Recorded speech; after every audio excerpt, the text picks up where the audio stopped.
so I watched this like multiple times trying to figure out what the problem was. She asked him to bring her chocolate. He brought her chocolate. What's wrong with the chocolate? Either she only ever eats one chocolate and just expected that he would have noticed that, or the problem was that he bought the store brand chocolate, which is routinely the cheapest and worst. So to satisfy my own curiosity here and confirm that my position is in the majority, I asked the following question to my audience on Threads. If your significant other asks you to buy chocolate when you go to the grocery store, what would you buy them? And there are more than 800 comments, so I did not read them all. I did read the first 50, though. And 46 of those 50 said some version of whatever their favorite is. 10 said that they would ask for more information, but 7 of those 10 said that if that were impossible, they would just get the favorite. And 1 said chocolate chips because he's a baker and he doesn't like chocolate. Notably, there wasn't one single response that responded with some variation on any chocolate, whatever is cheap or convenient, or used it as an opportunity to mock their partner for wanting mind reading,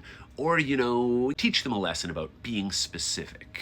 Tell me you don't actually like your partner without telling me. So I am going to add a funny little anecdote here, because when my wife and I sat down and asked one another, what chocolate would you get me if I asked for a chocolate, we both said Kit Kat. Though that's not totally accurate. We both actually listed a number of different chocolates that we would get the other because we know that it depends on the situation. But the first thing we said was Kit Kat, which is funny because it turns out that Kit Kat is the favorite of neither one of us. But we both thought it was, which is why we buy it for each other. And because we buy it for each other, we see the other one buying Kit Kat and assumed that that was because it was their favorite, because it's certainly not mine, so I'll buy them Kit Kat. Thus creating a hilarious vicious circle, which continues to perpetuate the false belief that Kit Kat is both of our favorites. Which was cleared up not through mind reading, but through conversation.